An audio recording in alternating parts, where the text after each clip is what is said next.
We are live already on camera. Hi, Kev. Hi. As you guys can see, the real professional has arrived. We're doing some research here. Okay. So I was actually wondering, because I was talking a little bit with Mark about the MMR of aGaham, and I thought he was like 5'7". He's like, no, he's like 6'8", Yeah. 6'1". I was like, damn. I mean, every time I play him, he just link floods me. I mean, guys, there you have it. You want to be 6K Zerg, you link flood.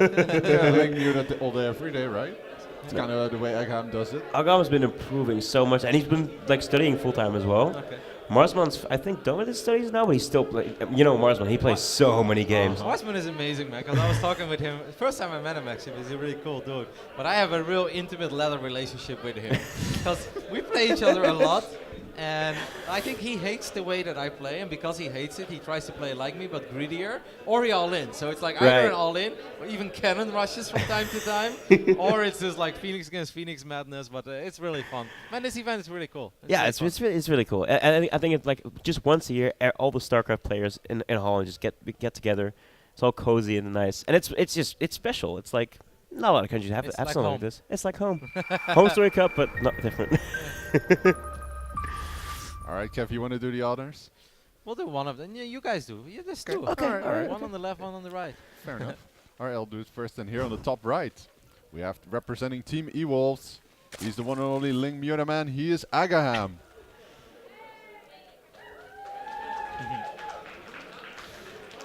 And in the bottom left corner, the red Protoss player playing for MCon Esports, it's Marsman.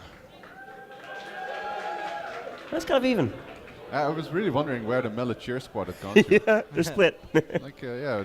They're celebrating at the bar right now. That's a good point. They just won. I just heard the how do you call it? The bell go as well. Somebody ring the bell. Oh, 3 drinks for everybody. sweet. These guys are going ham. Oh, man. I really wonder what kind of strategy Marsman's going to go. I haven't seen him play all tournament, and so his PvZ is a bit of a mystery to me. We've seen all sorts of cool shenanigans, lots of Tempest. I guess that kind of makes you happy, right? Yeah, I've seen it. I mean, the new Tempest is definitely way more fun than the old one. It's not even so much whether it's better or not, even though it is clearly better. It's just that the old Tempest was boring. It's like a heavy, slow unit that, yeah, it had its purpose, dealing with Liberators range or Brood Lords, but that's about it. It wasn't just that fun to use. I think the new one definitely allows for cooler builds, more harassment and stuff. It's exciting. It's exciting to watch. But I have a hard time believing that Marsman is going to end up with Tempest against aGaham. I feel like Marsman is more of an Immortal Sentry, Adept kind of guy, and then aGaham is just going to make 1,000,000 units. Yeah, it's interesting. The games I watched from Mela is he really tries to use those Tempests a lot, right? I've not seen Marsman try to go Stargate one game, or like try to go like Tempest Stargate, right? Wow. He really sticks to that Immortal playstyle quite a lot. Maybe some drops, but nothing Tempest-like. It's often just stylistic preference, Yeah. and if there's something that you feel comfortable with and you do all the time, so for him it would be like these Immortal Prism kind of builds. It's very hard to suddenly be like, oh, new patch, let's become a Stargate player. You know, that's something that takes hundreds of games to even feel remotely confident. So Yeah. I understand that he's just still sticking to what he knows best. Of course, I mean the patch is like 1.5 week old. How old is it now? It's still so volatile. It's really hard to get used to a style that quickly, even with the amount of games that he plays. Yeah. No, he's diehard. It's like you say, you know. It's like every time you check his profile, you're like, oh, let's see how Marsman's doing. It's like, bam, 700 games. It's like, you go, mate. You get those ladder numbers up for all of us. I really like the confidence that both players are radiating in this game. Like, aGaham just took 3 hatches like it's nothing. Going up the Link speed, just getting a couple of queens out, going to get some map control with Links. And Marsman, like you mentioned, he's really just doing his own thing, except this time he's going Stargate. Yeah, but Stargate opener is one thing, right? Like, True. there's many ways to play Stargate. Like, as an opening, it makes a lot of sense. You always want to get Phoenixes to clear out the map and at least make it a little bit harder for Zerg to keep track of everything. And the moment you open up Stargate, you basically force out a couple Spore Crawlers, so that's all economic damage you're doing without really doing much yourself. But it's more about the follow-up. Obviously, double Stargate is very viable, but let's see if he actually does that or not. Yeah. Man, I feel like I'm watching Roddy's stream, except I'm not at home. So weird. Well, I would have had 3 Phoenix already. No Adept, Nexus first, no Scout, let's go. Nice. Right, so we see Link Speed finishing up here for aGaham. It's all very standard. He scouted the Stargate, so he knows an Oracle is now being followed up, following the Phoenix up. He's already got 3 bases. He's just droning right now, I think. Yeah. It's interesting. I think it's mostly going to be interesting to see if he's going to go for like a 55 drone Hydra timing. He's going to try to macro over his Marsman. I mean, to be fair, it's probably going to be Hydra timing. Could be like mass Roach Ling as well. Right? Yeah, I for think sure. some of those builds are still very good, Yeah. even if your opponent has an Oracle. I think a lot of those builds are very scary. Wow, it's double Stargate. Okay, Yep. so much for all that pre-game analysis. Look at this. This is like, oh, I'm playing against aGaham, better make Phoenixes. Like, he's getting his lair already, and I kind of picture him he's gonna take like maybe like 4, like all of his extractors just to get as much gas as possible, but he's getting roaches. Yeah, that's really good news for Marsman. If you open up double Stargate, obviously you want to hide it, which is why he built it after he took care of that Overlord. But you also hope your opponent makes 6, 7 roaches, the safety roaches, to deal with an Archon drop or a couple of random of adapts that show up after a Stargate. But it's Roach 1 is really good news. If you make a bunch of Phoenixes, you want your opponent to make 6, 7 roaches. It only gets scary if they just stop building drones at 50 and they make an insane amount of Lings and Roaches. But it seems like that's not going to be the case. That window has already passed. So I actually really like this for Protoss. Yeah, it's not aGaham style to go mass roach. Like, of course, there's an option to always go roach Ravager. It's just, in general, just a very good composition. But yeah, both players seem very comfortable. Marsman now going to take his third. I like the way he's playing this so far. Like, he's being very cautious and almost playing it as a reactive style to what the Zerg is doing. So look at the amount of roaches. He's making 9. Yeah. There's another Overlord on the way as well. Now, obviously, 9 roaches could still be safety roaches, even though it's a lot. I just wonder if, like, he makes nothing but links behind this. Does Marsman have the right amount of units to keep that Nexus alive? That's 4 more Overlords at this point, but at the same time an EVA as well. What's it gonna be? Drones or units? That's more roaches. That's more units. Yeah. Yeah. He's making an Evo, but I mean, I don't think he's going to wait for any timing. Wow. Sending his roaches in the main though for some reason, while all the Phoenixes are, well, of course roaches are not going to do much against Phoenixes. Actually doing quite a bit of damage here outside of the range of the Spore Crawler. I think he was looking for a prism that didn't exist. Exactly. Now it is one. Okay, so he's gonna go for a roach. I'd like to see that Overlord go down on the right side. I think if aGaham should immediately send his roaches to the other side of the map. Yep. Because at home they won't do anything, and he's made enough that are actually, those numbers are quite scary. The double robo is obviously not online yet. And you might be able to at least force out a safety Void Ray or something, but man, Marsman has no fear at all, guys. No, and he's seeing this coming. Like, he built a status sword already. He's sending all his units towards the third. You're right about it, the Immortal's not going to be there in time, but this could actually still be a very nice defense. And the Phoenixes are about to pop out here and help him as well in this defense, so I don't think aGaham is going to do a whole lot here. Nope, but at least he bought some time for himself, right? True. Like, the Phoenixes were thinking about going home, and he's like, nah, you know what? Phoenix go back, kill more queens, Overlords, drones. This is a really good start for Marsman. Oh yeah, getting drones is always a good idea. Losing Phoenixes not so much, perhaps. But what what kind of surprised me is the low queen count of aGaham. Like, he's remaking queens, but in previous games we've seen him with quite a lot more queens just roaming around, spreading creep, and we don't see a whole lot of that this game. Oh, His attack is just weak, man. He's gonna lose all these units. Like, I hope for aGaham that he's gonna be able to pick off the sentries at least, and then maybe the stalkers. But that's the most he can ever hope for. He's not gonna kill workers here. Look at that shield battery doing some work. Oh man! And also these lanes are trapping the roaches behind as well. There's not much to be done. He did snipe the sentries, I guess, right? That's really all he did here. Running away with like 4 or 5 roaches. That's it. Maybe he can right-click on probes now. No, don't go to. Oh, he's actually gonna survive. You can just lift the Immortal. Kill it. The Phoenix can just lift the Immortal in case it gets dicey. You saw he was thinking about it. He's like, nah, no need. Yep. I would actually really love to see a Robo Bay here. I think in this case, with the amount of damage that Marsman has done in this game, I think if you drop a Robo Bay and you make Colossus, what are you going to lose against? Not a whole lot. Nothing that aGaham's making right now because he's making 9 Hydras. I mean, that's really what's happening right now. He's getting all the upgrades for. He's getting range upgrade. He's getting a Hydra upgrade. He's committing to this. Switching out of roaches. He never got roach pit, I think. And he's heavily supply blocked, by the way. Yeah. I mean, he might actually lose a couple units here, but this really stinks. He only has 4 free supply, and he has an insane amount of money. Look at that, 1,300 minerals in the bank. The queen count that you mentioned, Jeroen, that's becoming a real problem. He needed way more of them. I mean, Marsman, if he drops a Robo Bay and he makes 2 Colossus, he wins his game, guaranteed. The only thing that's holding Marsman back right now is the low energy amount on his Phoenixes. He could be doing so much more damage, picking up so many more Hydras. That's a compliment, isn't it? Yeah, almost, yeah. Yep. I mean, these Phoenixes are just so annoying for aGaham right now because I mean he's down in supply, right? He's not even doing that bad on the work account. They're fairly safe, but the Phoenixes are just picking off everything else. He's getting a decent Hydra count now, though. He's building 10 more, but that's all he's gonna have. Like when this fight comes, only going to be Hydras. What are you going to do? At the same time, though, Marsman's making Immortals. He's not making Colossi. Obviously, I don't like this game for aGaham at all, but I think if there is one way he's going to win this, it's fighting Archon Immortal with pure Hydras. Like on creep, those fights sometimes go surprisingly well, because Archons obviously in high numbers, they hurt each other more than they do good, right? None of them have any range. Immortals don't do sick damage. They survive for a long time.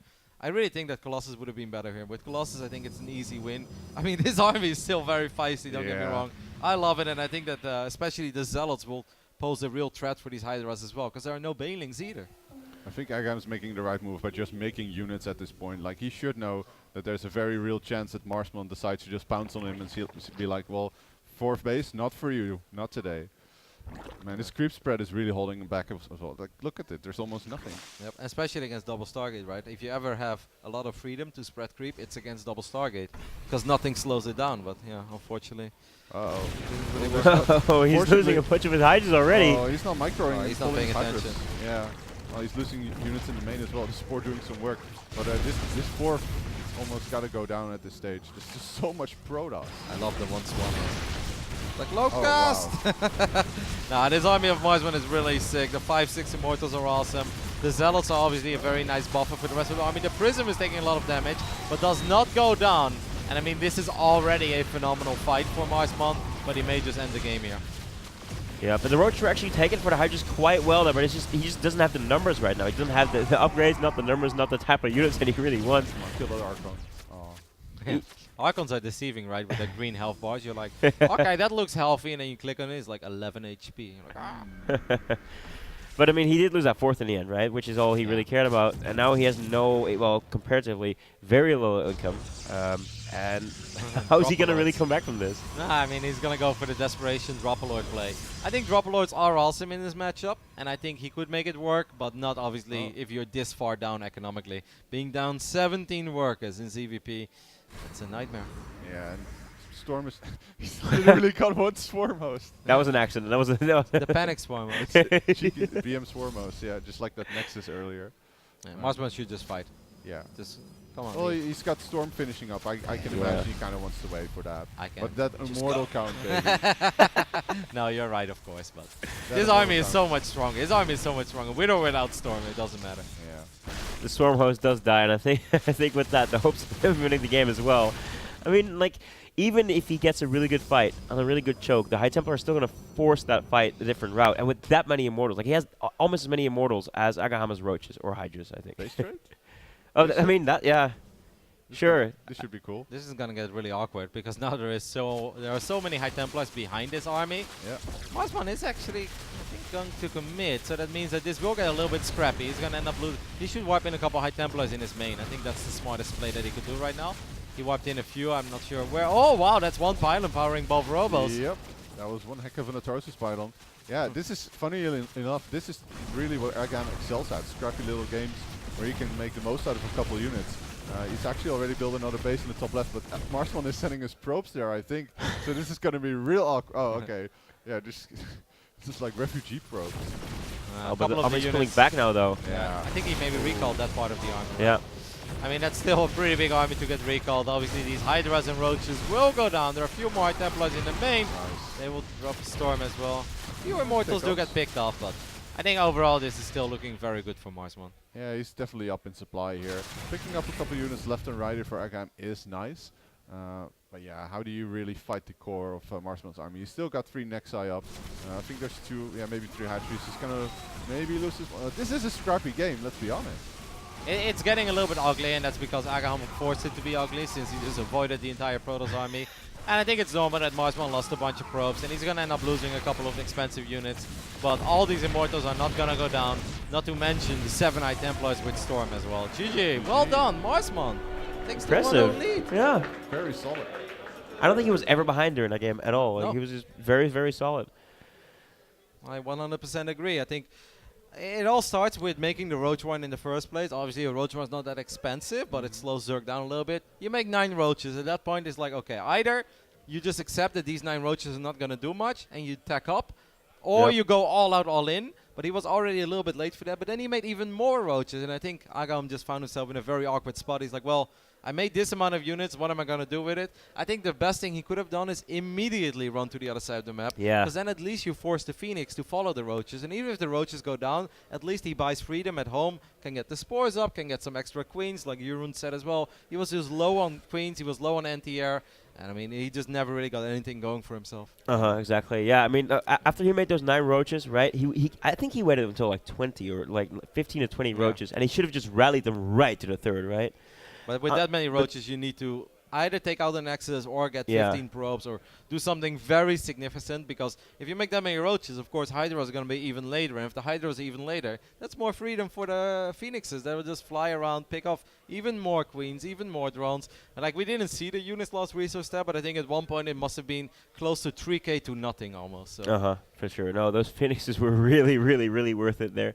I mean, do you think he's just going to go do the same thing again? Or is this like, it's not a one-trick kind of build, right? You can do this multiple times if your opponent doesn't know how to deal with it. Exactly, you can do it again, but I think next game, I think aGaham just didn't expect it. Like, he didn't expect the double Stargate out of Marsman. I think he didn't expect it either. I think he did this on purpose. I think going opening Phoenix into double Stargate is a very and turtling up on 2 bases for a bit, just staying safe, is a very anti-aGaham build. Like, this is definitely, I definitely felt like that whole game. aGaham just wasn't comfortable with what was happening. You know, his micro was a bit awkward. His control was off. You know, he didn't make decisions you should be making, like you guys mentioned. You know, with sending units forward. I think this game just 82 drone Hydra Link Bane. Skip the Roach Warren, skip the Baneling Nest at first. There's 82 drones, Hydra Link Bane, 4 bases. Push that creep forward, I believe. All right, now we're going into Parasite, guys. In the bottom right corner, the Blue Zerg down 0-1. It is aGaham.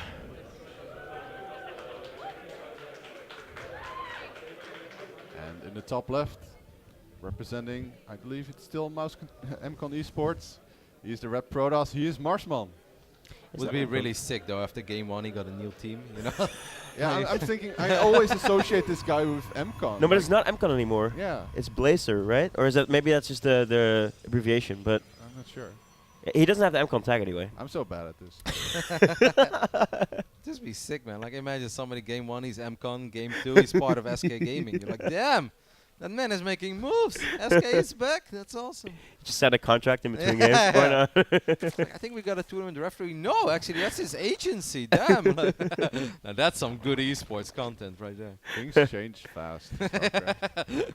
Gas pool opening here. Not a hatch first. I think he went hatch first last game, but he doesn't. I think it was hatch first. Oh, it was hatch first. Never mind. Okay, so just didn't see the color. I was like, huh? Okay. So, but I wouldn't be surprised if it wasn't a hatch first, because it's still fairly standard, right? I think if you go gas pool, I think it's very good to do stuff like that on smaller maps, whether you actually want to commit to aggression or not. I think I mean, they're playing a best of 3, so I would probably just stick to my best builds. But I think in a best of 5, let's say you have Blue Shift and Cerulean Fall, I think opening up with gas pool and then hatch the first time and not do anything with it, but then the next time actually be very aggressive. I think that kind of stuff is very smart, you know, where you make, don't worry too much, but the all-ins, they hit so hard from gas pool into hatch. Like Ling Flood, Baneling Boss, Ling Roach all in of like 20 drones. All of that stuff hits so freaking hard. It's looking at the way aGaham needs to play this game. He needs to take control of this matchup. He really needs to dictate what's going to happen. I know that's not a very typical Zerg way to play, but I'm pretty confident that aGaham can do this thing. That's a lot of links, right? Exactly. Yeah, that is a lot of links. There we go. That's aGaham. Yeah, I honestly think that he really needs to want to dictate the pace of this game. Like last game, he just went 3 hatch.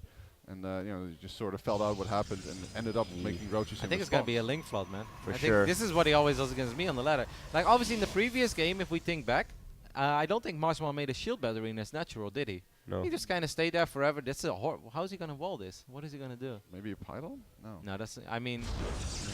Okay. Yeah, that works. But that's so much surface area on the for sure, yeah. And with that Robo, I actually wonder what would have happened if aGaham would have built nothing but links. Because now it feels like, okay, that's a decent amount of links, but not enough links to break. So if I'm Marsman and I see this many links, now there's a shield battery as well. He knows what's up. This is bad news for aGaham, man. I don't know why aGaham, like, and he's not committing to it. He started droning, so I guess he must have been tipped off or something. He does have that overlord there, so he did see it, right? He did see the wall being completed. Usually you send the links around so your opponent doesn't expect it. But in a way right now, this is actually not that bad for aGaham because now Marsman is kind of overreacting. And he's going for an ult. He's like, please Baneling bust me. Like, at this point, he's like, can you please Link Flood or Baneling bust me? Hey, no Warp Gate, by the way. Oh, right. Oh, did he? Oh no, he forgot it. Wow, that's late, right? Yeah, Yeah. I mean, he's got 2 sentries in his stock. Aye, aye. That's not I good mean, he for him. does have a Robo done already. What is this going to be, like world's fastest Prism all-in or something? Immortal What is he Prism? chronoing? The Robo? Yeah, I think Yeah, so. the Immortal, yeah. Finally changed out the Overlord. Yeah, aGaham seen everything. Like, you could know he's stayed the drone for a while. Oh, okay, so he cancels that gate, so it's not a full wall of anymore. At least that makes the game a little bit more comfortable for Marsman, but it's such a weird, like, who opens Robo and Parasite against Zero? I'm shocked aGaham is now making a Roachborn and 2 gases. I guess he's probably just not going to make any Roaches. This is more Just of a safety safety, yeah. roach. Yeah. But still, yeah, once the lair finishes, I'm expecting a Spire A7. Aspire? Yeah. That's very risky though, because you know there is a quick Robo, and if the Prism flies to the other side of the map and there is 6 gates behind it, if you make a Spire, I think you're dead. There's Like- not much you can build, right? Yeah, it would be really sick if Marsman leaves him alone for a minute and a half. Then you're spot on. Then Spire is by far and away the best tech of choice. But I think that's a risky thing to do. But we'll see. Yeah, I mean, there's that Prism, right? Like if you make a Spire immediately, I think you're dead. Yeah, he doesn't have the time to make a Spire, you're right. Like, Marsman is just going to Immortal Sentry the shit out of him at this point. And aGaham should not build any more drones. Just pure Yeah, Ling, here we Roach, go. Ravager. 5 He's built gates. 6 Overlords, so he's definitely going to start producing some units, I think. Then- Roach speed as well, so he's going to commit to Roaches this time. But I think it's smart, because he Yeah. obviously knows Yeah. that Marsman is on 2 bases. He also saw there's no real Phoenix, there is no Oracle, no double Stargate. 4 so- sentries. I mean, he's up 15 more because he's up a base. Oh, he spots the Warp Prism. It's totally fine. This is so weird, by the way, but Marsman, like, what is he doing? How's he gonna get those units to the other side of the map? Is he gonna walk them? I guess. Gonna try. Lings are still circling around this natural, but okay, I guess he's going to leave him alone now, actually allowing Marsman's units to move away. Gates finishing up. The Immortals are almost on the other side of the map. 12 Roaches in production, though. That's a lot. He Yeah. needs to... I mean, this looks really bad for Marsman. He Yeah. needs a miracle. He needs either the best execution of all time, or he really needs aGaham to derp a lot. Dude, yeah, that whole Warp Gate timing is really messing him up. This might have been a whole different attack without. Look at that, he's droning. He's like, no all-in hits this late. yeah. Oh, that's the way you lose to Protoss. Yeah. It's like, well, any Protoss would have attacked me by now. And oh my god, he built 6 drones, guys. That's actually quite a few drones. Yeah, and he just let him walk across the map unharassed. And now Marsman has a position on his third almost. Why is he building drones when he's got links at the potential third base locations of Marsman? It's like, you know he's all-inning it. Yeah, maybe just overconfident here, but that is a lot of army now. I mean, I think that aGaham can still do it, but it's going to get very gonna dicey. pull And I feel drones. like the Ravager count is a little bit low as and well, he's right? Massively supply blocked at this point as well. Look at that, he's making a Hydra Den. That's not going to do anything. Great force fields here by Marsman, really cutting off some of the Roaches. The Immortals doing a ton of damage, but there is an awful lot of Zerg here. Yeah, it's only the Immortals that really do damage. Can he land corrosive balls on the Prism? He tries, but... 1, 2, 3. Oh, there we go. That's going to shut it down for now, but I mean, how many drones has he lost? 21 already. He's going to lose all of them. He needs to kill the Immortals as quickly as possible. He's wasting a lot of time. I think he activated the barriers on both of them. I mean, 24 drones going down, but he's still only 6 drones ahead. Which Yeah, he's redroning. He's actually redroning. I mean, he killed the Prism, right? So you True. can't blame him too much for that. And I guess if he would build more units now, maybe he would feel that he's digging his own grave. But what were those extra drones? He still has the links. Look at the links. Can we see the links real quick? Observer. At the third base location of Marsman. That's one. There's one, and then There, below the yep. main. Why are you building drones in Hydra then, mate? Like, he could have had double the army of Ling, Roach, Ravager that he actually had. He could have crushed that. And now it got so close. Like now the game is even. Maybe even ahead for Protoss, honestly, because well, it depends on if he's going to build a third. And all these overlords going down as Oh, well. that was Yeah, so they're bad. Okay, That's the now he reason. needs no more drones. He really needs to stop building drones, and Yep. he needs to build an insane amount of Careful. Ravagers. There's still force fields there. He could still Yeah, lose he has half to his be army so in the blink of careful. an eye. Oh, man. I mean, I understand that he's here to buy time, but Uh-oh. don't fight, mate. Oh my god, the force field. No! Only one. Oh, that's still very painful. It's 4 or 5 units going down, and Yep. he's already quite broke. Like, he just needs to mass Roach, No, Ling, no, Ravager. don't fight. I'm not sure what he's doing here. Like he Oh just my literally threw away his entire army, Yeah. basically. And now he's gonna micro the shit out of these Immortals and just pick off He didn't watch the print that video.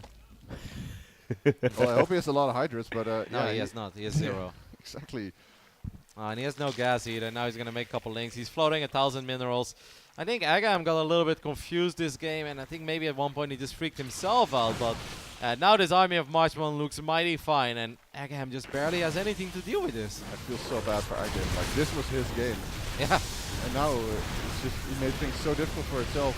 Marsman escaped successfully with a bunch of immortals that are now right here back in, handed this victory. A big warping once again. aGaham's army dwindling massively, even without charge, without upgrades. He's just going to go for it. He's going to go for it. He's going to take it, man. This is his semi-final spot that he's just winning right now. Oh, nice force field there. Look at that bank. Yeah, 2k minerals in the bank for aGaham. GG, man. Wow, Marsman gets the job done against the 6k MMR Zerg. That is aGaham. Very well done. I mean, that second build, it's like one of those really extreme big brain gaming plays where the build looks so bad that it can't possibly work, and then you just pull it off. You know, it's like a good old 6.5, almost 7 minute Warp Prism Gateway attack, no charge. Only the legends pull that stuff off. He got away with murder there, I feel. Man, Not right. Sick. No, but I think you were right on the money there. He did not expect it anymore. He was just it was back to drawing. He got an Evo chamber, he got his upgrades. Like, that could have been so much more units. And the biggest thing against builds like that is that instead of having, like, he had 2 Ravages in the beginning of the fight, and during the battle he morphed 2 more, but he needs to be standing there with 6-7 Ravagers. So the Prism can never actually stand there and warp in units or help out micro. Every force field that gets thrown down, you just immediately ball it, and then you just like come in with a wave of Zerg. He was up 15 workers for quite some time, and that attack did not hit quick. It was late. So basically, that's a kind of attack where he could swarm that army. And I think you guys both said it as well. When the gateway units, I mean, I looked at it, I was like, how is he going to get those gateway units to the other side of the map? Well, he just walked them, and aGaham, he had a group of links. It wasn't a massive group, but it's enough to bait a couple force fields here and there, and you want to harass that army while it's walking to the other side of the map. But they were naked as well, right? The Immortals were the Warp Prism. The Immortals were the magnet there, and the magnet literally drew all the attention, and then the sentries were like, well, I guess we'll walk across Parasite. Not exactly a small map. Well, guys, let's not forget how sick it is that in our semifinals of the DSCL, we have, of course, Uthermal and Harstem, but we have our legends, our veterans, Melle, and even Marsman. How sick is that? And Uthermal must be very happy with this race distribution as well. It's like literally one of the best Terrans in the world against Zerg and Terran, and he's like, TVP is not, well, you've got 3 processes. That's true. Well, the Dutch scene. Oh, wait, sorry. Yeah. Nah, it's okay. I just wanted to close. Oh, okay. I'll close it out after this sentence. Sure. The Dutch scene has always been very Protoss heavy, though, and it shows now, but it's really, really cool. Marsman kind of expected. Melle, though, like top 4, that's really cool. What can I say? I inspire greatness. That's true, yep. That was a lot of fun joining you guys. It's going to be sick. I'm looking forward to it. Sweet, man. It was cool having you. All We're right. going to go to a short break, guys. To Frank. To Frank. Thank you very much for the cast, gentlemen. That was very inspiring.